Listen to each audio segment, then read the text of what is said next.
Okay, this is another test film for game in development synSpace drone runners. And I just got blown up. So it's a space game, blah blah blah. But we're talking about the piano some more. And in particular the vocoder. And here is a recording that it just did of, well, I've already forgotten. Let's give it a try. Oh yeah, I remember. Big data. Dangerous.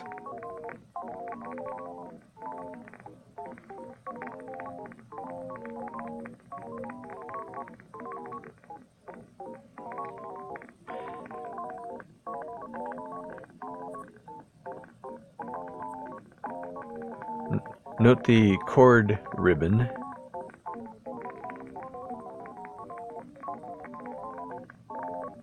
The little rainbow here is the presence of basically do, re, mi.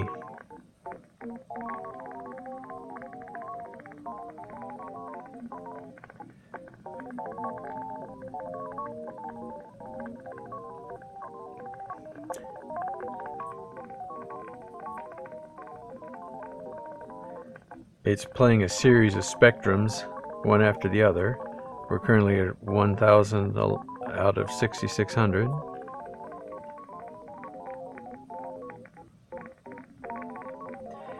There's a very faint cursor here that you probably can't see that's moving slowly across. This blur is the entire song.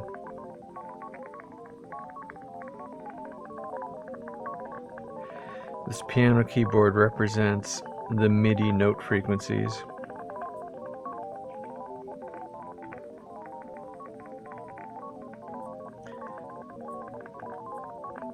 So these red blobs here is a single spectrum from 1/24th of a second, and it detects the peaks and then decides when there's been enough energy or change of energy that it should be considered a note, like, you know, the act of actually hitting a key on a piano. So these, when the bars are white, it means they pass the test of being music. But what we're hearing is a recreation of the entire spectrum, as you can see it there. And that's why you hear all that buzzing and popping stuff. That's just noise stuff.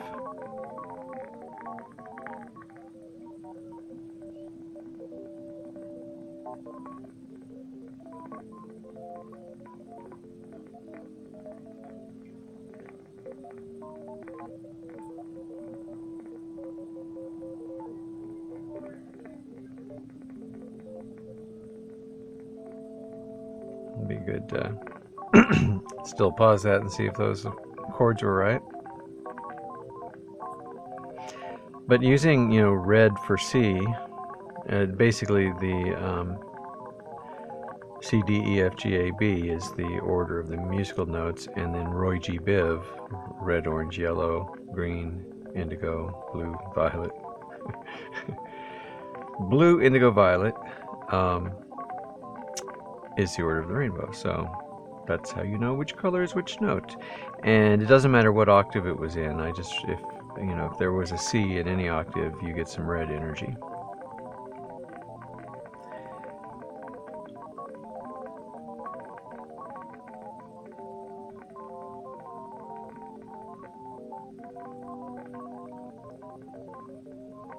I told it to play back the whole song because this spectrum range here is set from 0 to the maximum value. I could have adjusted the start and end times to focus on a smaller section of it. But it only makes these note decisions during the actual recording. You can't change that during a subsequent playback. Well, you can, but only because these notes are also sent to the sequencer, and it can record them as a groove, which we'll look at in a minute. Anyway, unfortunately, even though this is, poppy, this is a tremendous success. And the recorded groove is going to be less successful, I predict. This is a kind of complicated beat, and I didn't set the beats per minute before I took the sample, so that can make a difference.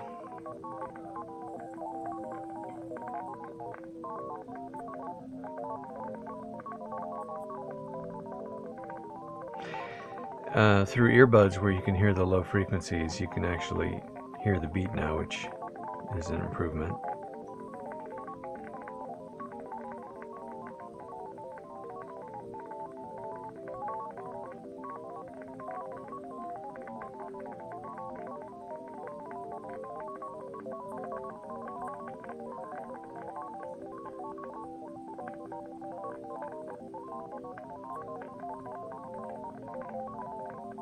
I think it might trigger memories of the original recording so that I actually hear in more fidelity than is actually present.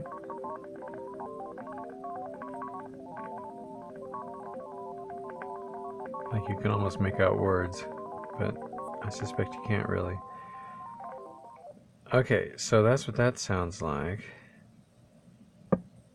And now we come over here. And looks like this. And that's a lot of notes. It's not usually a good sign. Now we can mess around with them. Oh, you know what we didn't do? Okay, let's see if we can figure this out. Go back to the vocoder, and we pick a section of the song. Let's pick the end. So let's go to. So this is a shorter section, and we can just play it.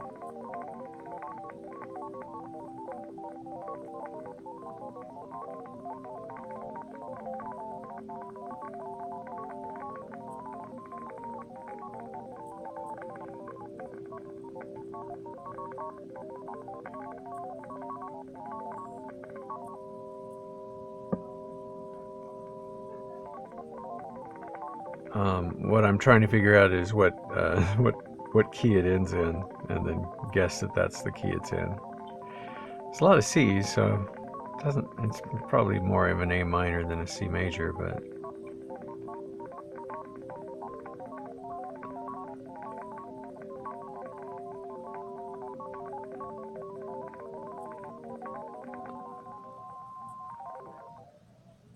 pretty much just clings to that C. So when we go back over here to the track editor, well, I'm sorry, we go back here to the groove thing.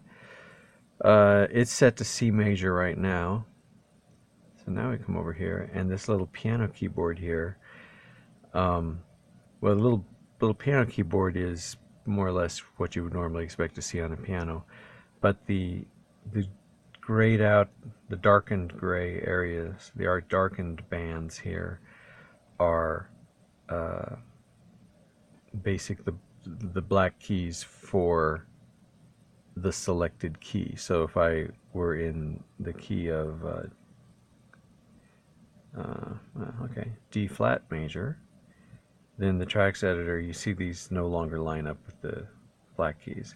Now they do follow the same pattern because that's the relationship, but now D flat's a legal note. It's not dimmed, it's not darkened. But anyway, we think that maybe this really is the key of C. And so we look for how many notes are actually on dark bands. And so there's a lot of B flats there. And maybe we should look at more of the song at once. Excuse me. So E flat. And like here, a legitimate place where a single half step is allowed, it's not taking any advantage of it, so this is probably the wrong key. So if we look for two bands that are strongly adjacent,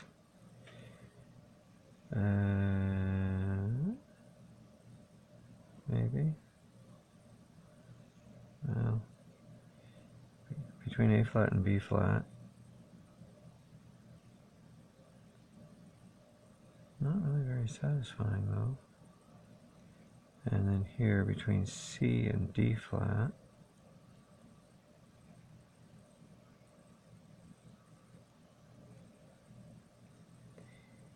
E and F.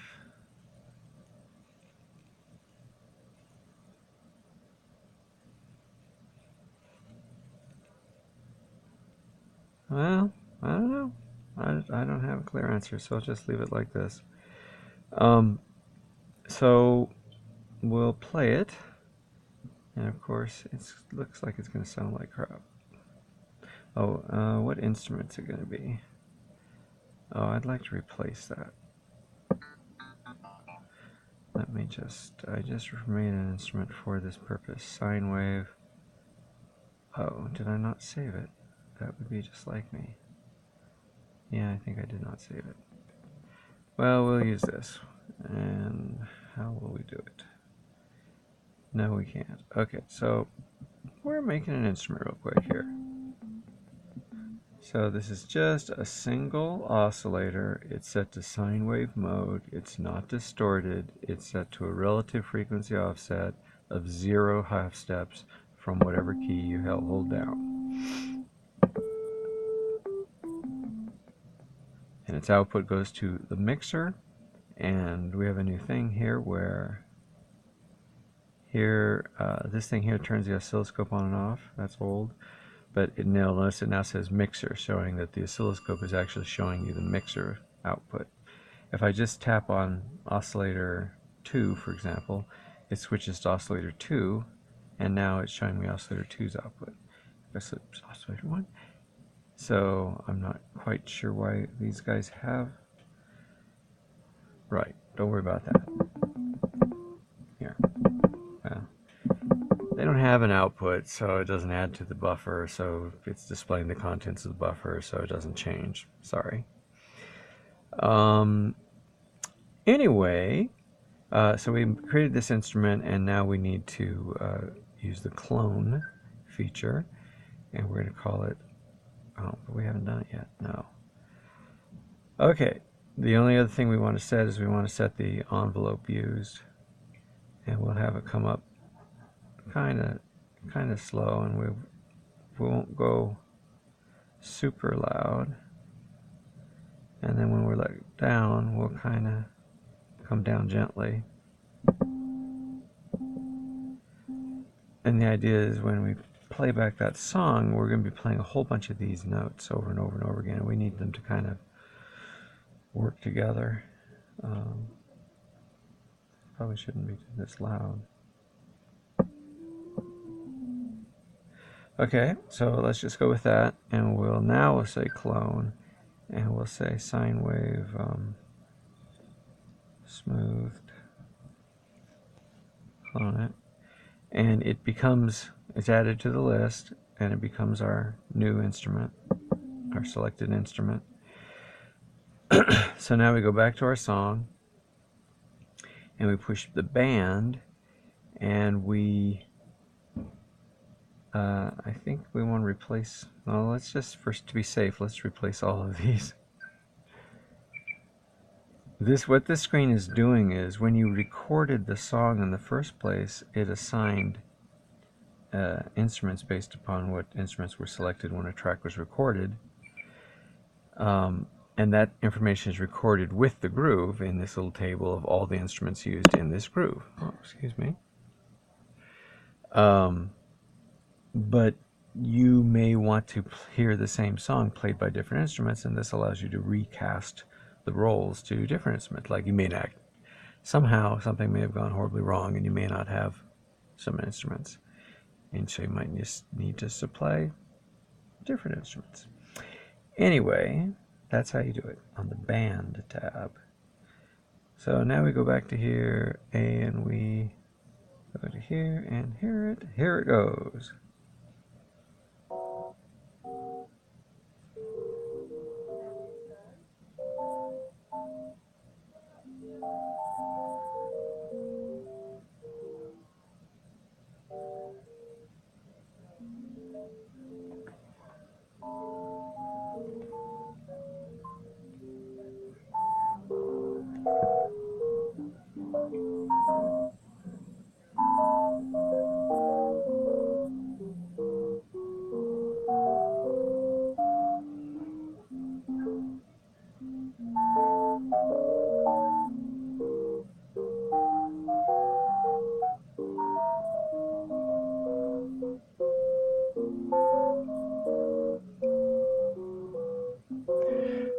So obviously this is the song scrolling across, and the notes are played as they hit the red line. And I can pause it. I can go. Oh, sorry. I can unpause it.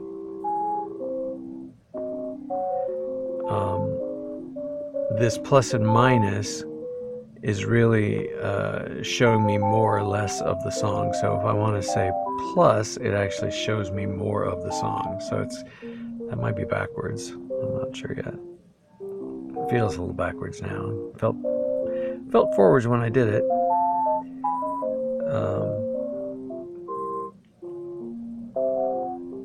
I'm gonna add a start and end marker, because those are going to be pretty useful to have around.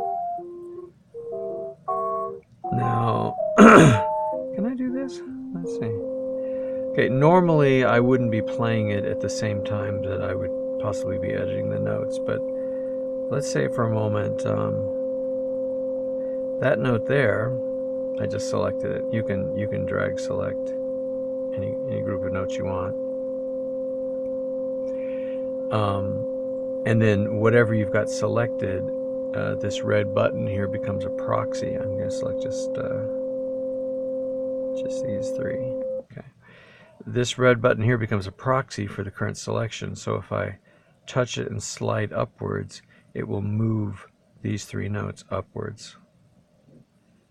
Okay. Now you should be on a level surface. And same for left and right. And the gray knob adjusts the, I guess you call it the velocity of the notes, the impact, the loudness, whether they were strongly played or not. And the duration, left, right for duration, and up, down for intensity. And this one is sort of a placeholder for letting you recast individual notes. So this note was played by a flute, say, and later on, I want to make it played by a banjo. This is how I would just reassign those notes.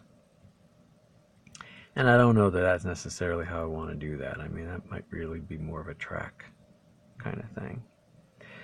But I don't have any limitations. You know, I am multiple track. You know, so for example, there's up to 4 tracks right now, and right now this is showing you just one track, and this button here that says 1. If you tap away on that, you'll go through the tracks, through the 4 tracks. And I forget. I may show you notes from the other tracks transparently here. I forget. And you can drag on the ruler, but not when you're paused like this. And you can preview a note by just tapping on it. And in theory, if you select select a pair of notes. Okay, 3 notes. Okay, when I've tapped the proxy, it's like I tapped all 3 of them, so I should hear all 3 of them. It should sound bad because those 2 are at a bad interval. That sounds pretty bad. But now we might ask, well, what about this sort of arpeggiation here? Do-do-do. What happens if I kind of, well, let's not make it any worse than I have to. It doesn't actually, it's not going to go bonk bink. It's going to go blam with both of them at the same time. But if they're at a nice interval, it should sound nice. It does, oh God. Well, I think that's actually still quirky. I think that's something I still need to work on. Anyway, so other than quirkiness, you can edit stuff. Well, yeah, I shouldn't be doing this in the middle of playing.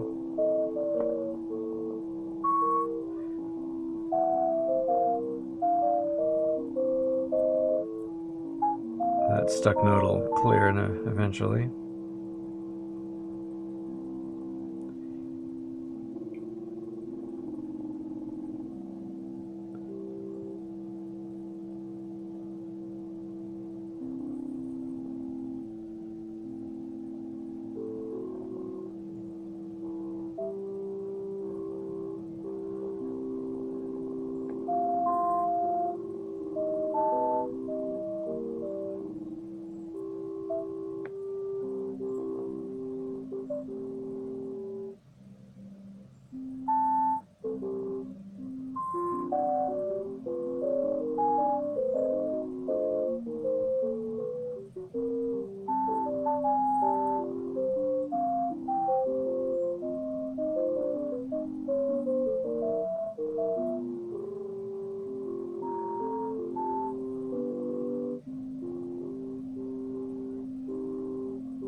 think those might sound bad.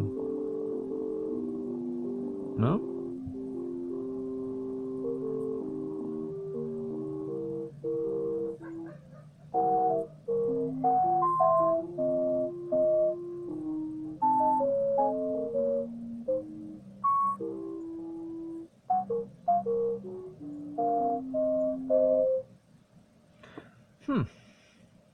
Well.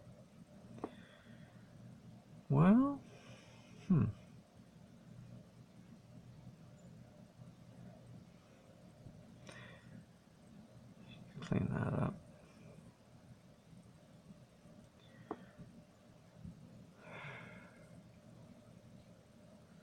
I don't want to do that. Okay, well,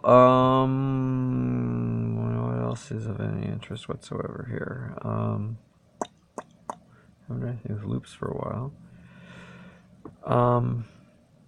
Oh, I found the source of a long delay when I would pick a long song, a song with a a lot of events in it. There'd be a long pause from the moment I tapped until the moment that the highlight appeared. And it turned out to be something kind of subtle and cool. Let's go back to the vocoder. So, going back to that, turn the volume down again. So, this is the sound that it thought it heard at this moment in time. And it'll replay it. It's a single frame. And if I kind of do this,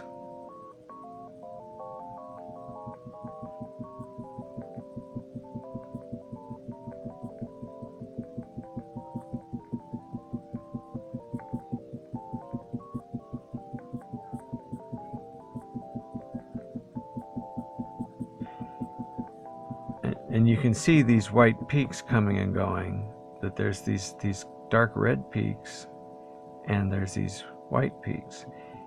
And what's happened is the dark red peaks are places where the algorithm said there's undeniably a peak here. So that you'll see that they're always underneath some place where the top of the data has a peak.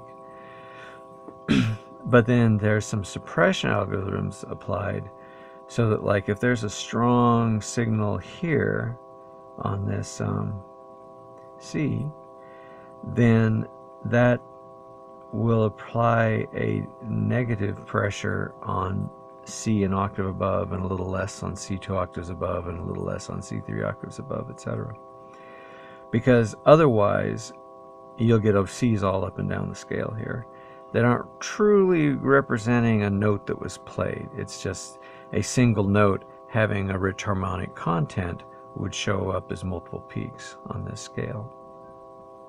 And I want to suppress that. I kind of want to get to its essence, its root noteness, and then at playback time assign it to an instrument and let that instrument provide the harmonic overtones that it wants to provide, if that makes sense. But on the other hand, I don't want my harmonic suppressor to suppress an actual note, like, you know, there's a high-pitched, there's a piccolo playing in the background. I don't want to throw it away completely because I think it's just all harmonics. Anyway,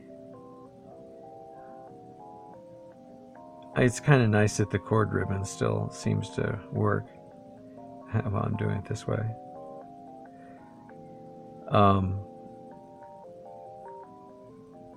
Let's see if we can, the chord ribbon ever, okay, C minor. Do we agree that this could be a C minor? I see a C. I really don't, do I see a D sharp or an E flat?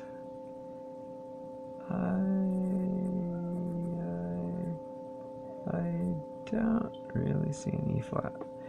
Okay, so, is that just not working? Let's go back in time. Was there an E flat? Man, I find it really hard to line that stuff up. Okay, there's an E flat. So it must be seeing that.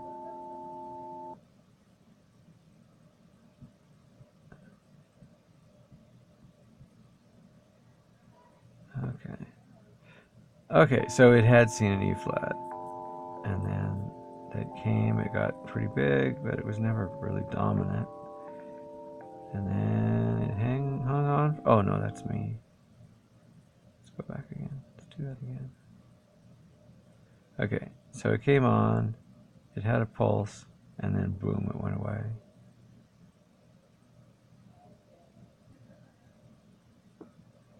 Was there any other D flat at that time?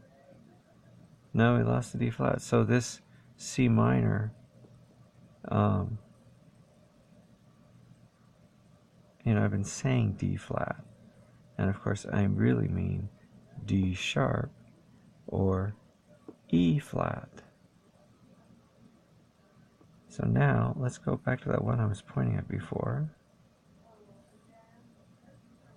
And yes, that is what I meant. E flat. E flat. Important component of C minor. Okay. And then anyway, F7, so F7. So there's a, oh no, that's an F. Strong F. A C. Is that a 1, 2, 3, 1, 2, 3, 4, 5, 6, 7? Yes, good fifth. Good fifth. And so, and this is F7, so major. Also a 7 chord, so there should be an E. Is there an E? An E.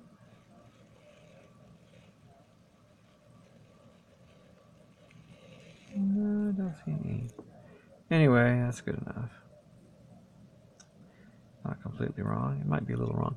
Anyway, that's nice, long, and drawling, and probably just boring enough.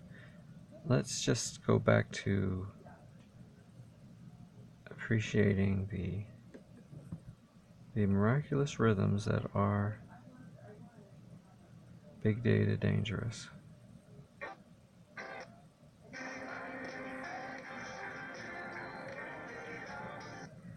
Oh, right. So that's...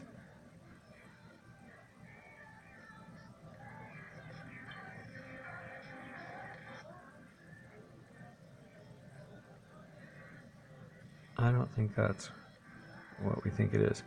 I have some hidden functionality that if you tap up above here, it selects some different modes of playback.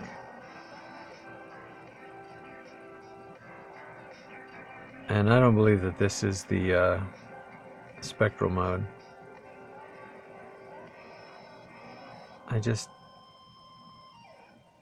Yeah, not a little loop. It'll play something we heard a moment ago. Yeah. Okay. Got to get in the right mode. Oh, see, this is a different mode. This is a vocoder mode where I track format frequency changes over time and try and turn them into little...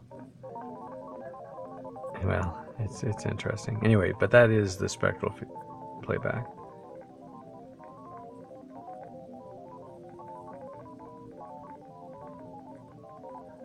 Man, I can just barely make out the voice, though. I feel like I can.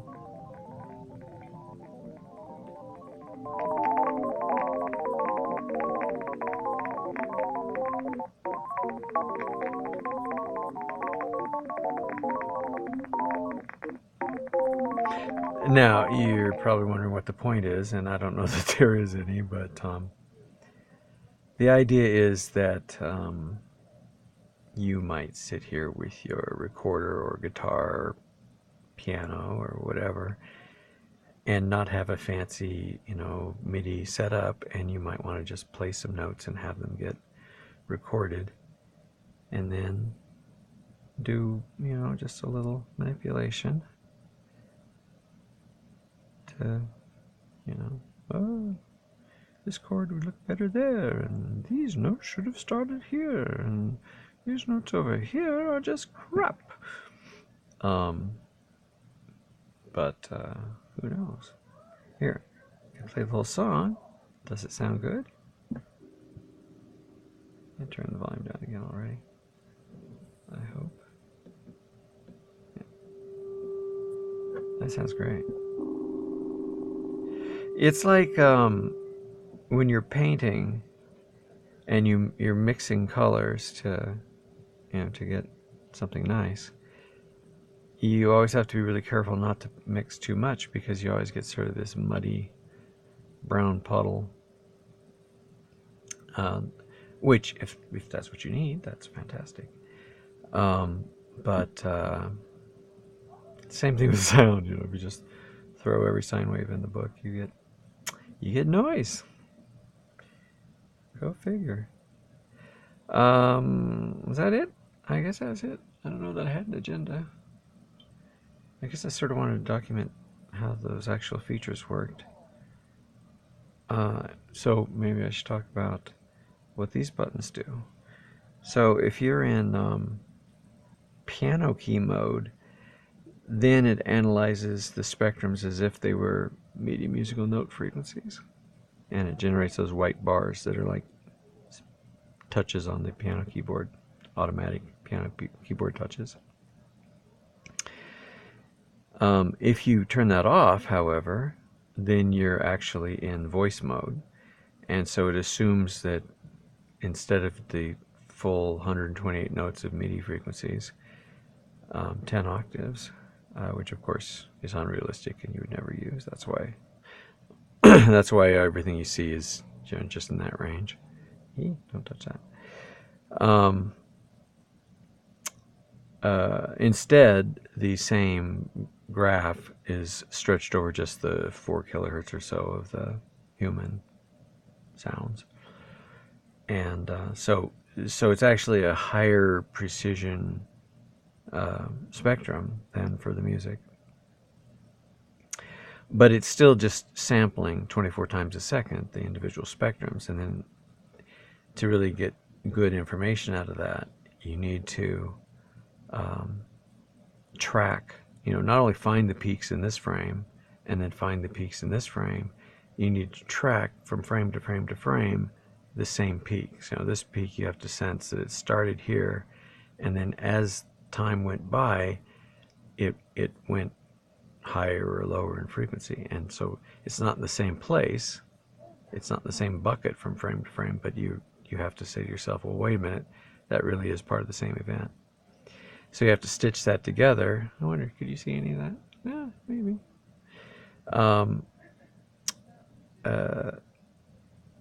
You get these little arcs of like, so when you go hello, here, let's do it right now. So goodbye spectral recording, delete.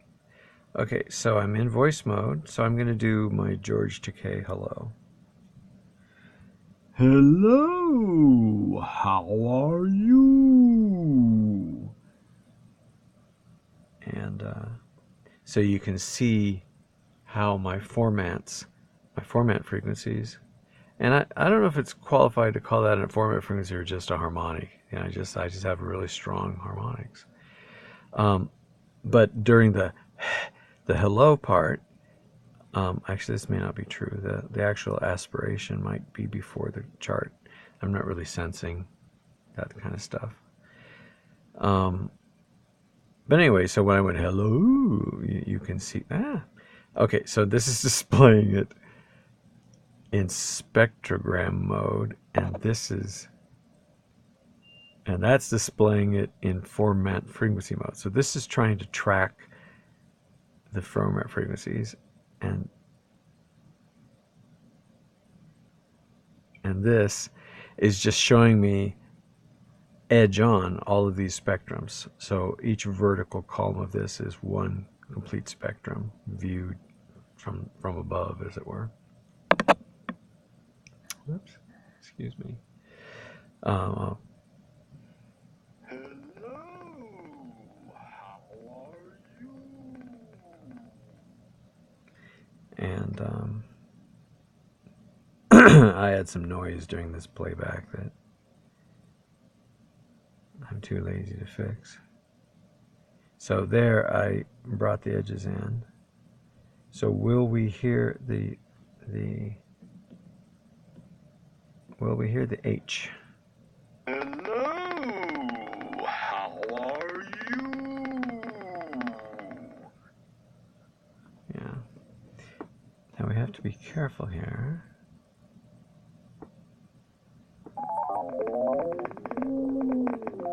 Okay, so this is the spectral playback.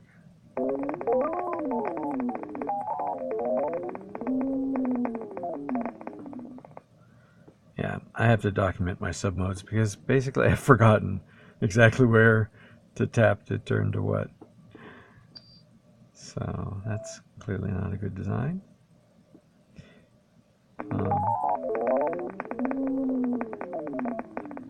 Now when it fades like that, it's like when the harmonic.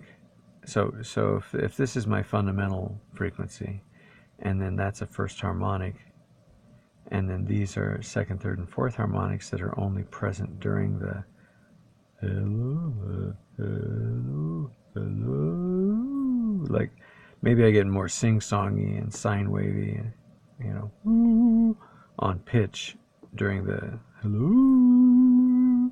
And maybe that's the only reason why it fades. Maybe the harmonics just go because I'm changing my voice. But I've seen other people's voices, and mine's particularly crumbly around the edges.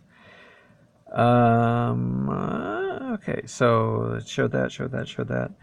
Oh, okay, so back to music mode. Now here, you can still record your voice even though it's in music mode. Hello, how are you? And you see, it's just kind of lower precision. It's not quite as excited. Hello, how are you? Now, that was actually the basically samples. That doesn't count.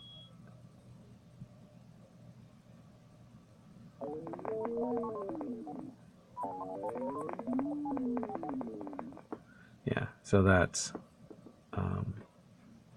spectral.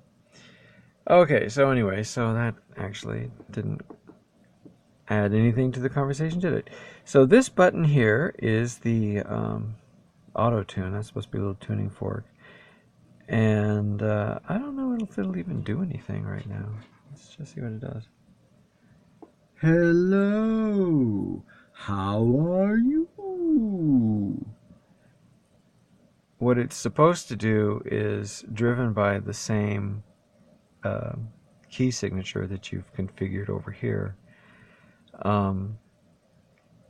It decides what notes are legal in that key, and then during a live recording, or yeah, I don't know, maybe also it works when you hit the piano keyboard. It'll just jump to a legal note if you try to use an illegal one.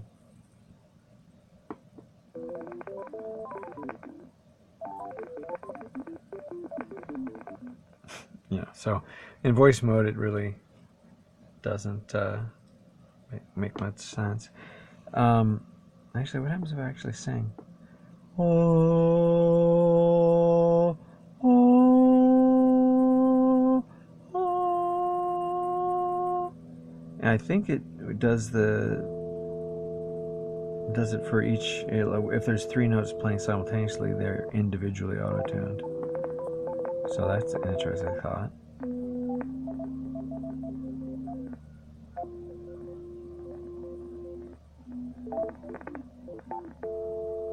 It could also just be that I'm not sampling high enough up on the keyboard. I kind of avoid sampling high up on the keyboard because there's so much noise. And, you know, actually, I wanted to show that too.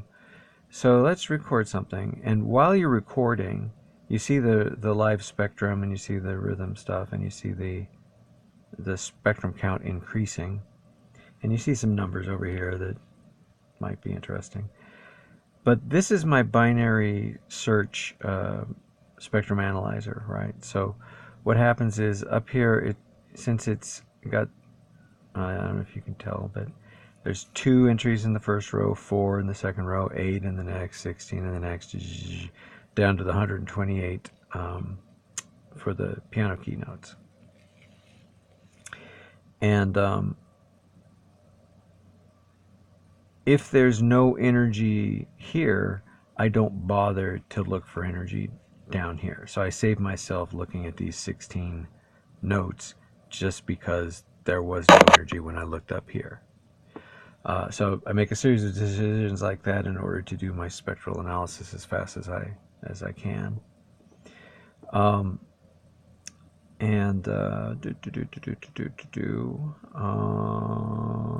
So I was going to. Oh yeah. So when there's a plosive, a noise event, a cymbal crash. Psh, psh, psh. So when I just sing, this area right here, like the 3rd row down, it stays pretty calm, even for high notes. But as soon as I start going shh or ch ch ch ch, anyway, so it has a different profile, and I think this would be great for a neural network. I think to feed that in as the the input, and then because right now, if your goal is to record the thing and actually get those cymbal crashes recorded and then play them back later as cymbal crashes, you really want to record that as a single tap on a cymbal, chunka, chunka, chunka, and not as somebody on the piano hitting 15 keys all at once in rapid succession, which may, if you make that 15,000 keys per second, maybe it ends up being an identical recreation of the cymbal, but for the most part it sounds pretty awful. So unfortunately I kind of don't look like there. No white bar. I'm not willing to accept that as a note. I'm not willing to look that high up because I see that kind of stuff all the time during these noise phases. And even if I knew that there was both noise and a note, I don't know that I would necessarily know which was which. It's like I see how I can have a noise detector by an expert system or a neural network based on the energy in this area here, but so I can say, oh, I don't see that right now, and I do see it, and so therefore I will go ahead and accept that as a note. I should be able to do that. No technological reason to not do that. But what if I heard the noise and then thought, well, how can I subtract out this noise and then look to see if there's a note? And while in theory maybe I could do that, I think I couldn't really, because the closest I could do really is passing through filters, and the filters are going to specifically kill everything in that range. Anyway, I don't know. I could see myself just saying, okay, go ahead and scan all the way up, and if it has a peak, treat it as a peak, and if it looks like it's a piano note, treat it as a piano note, and at the last second, ask yourself, is my noise sensor on right now? Yes. And then say, okay, then I won't be a piano note. Well, actually, that might be a good placeholder, because you still need something to detect the moment of rhythm, the moment that the crash happened, and to stick a note into the MIDI event stream that is tagged as a cymbal event. So yeah, you could hijack the note. So yeah, that's good. So you detect the note, and then at the last second you decide, well, is it a regular note or is it going to be a placeholder for crash event.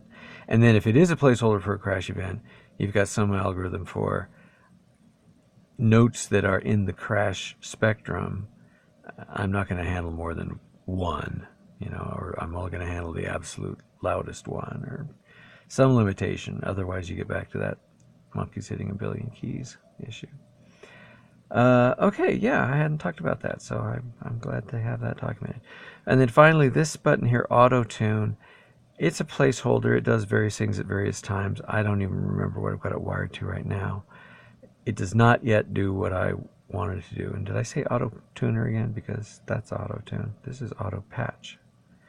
Auto Patch is supposed to be a situation where you use the vocoder to sample something, and you adjust it to get just the change in spectrums that you find interesting. And then while you have that selected, you tap Auto Patch, and it reprograms your currently selected instrument to have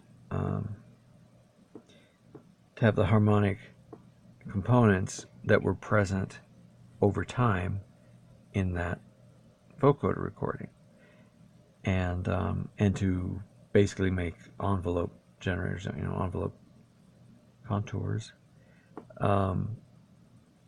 that allow that to change over time in the way that it did over this little movie that was just recorded.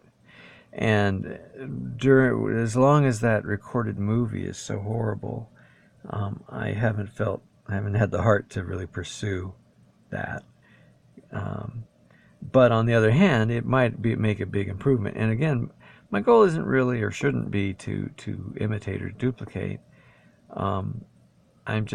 It's like if you're going to make sound effects for a movie and you have to walk around the countryside and hit a hammer on every cable you find and record it and just have this huge library of sounds. It's like, well, yeah, we're just collecting sound, hoping to get ideas.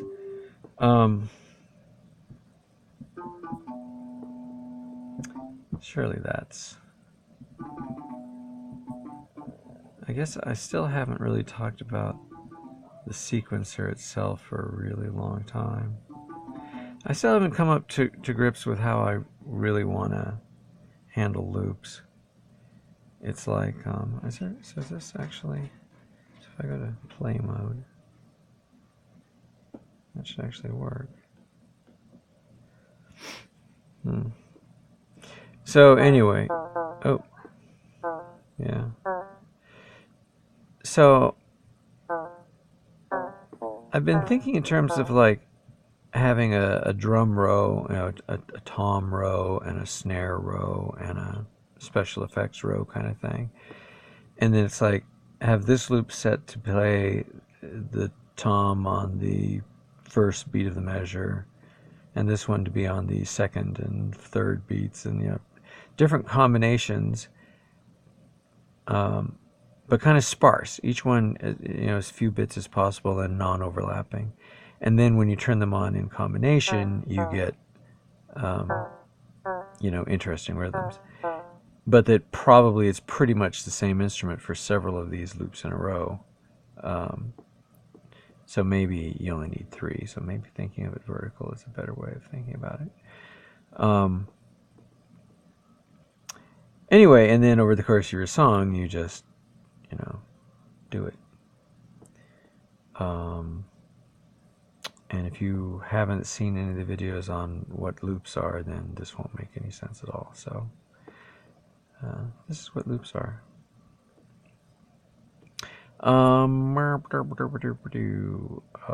That is... Oh, it's recording still. Great.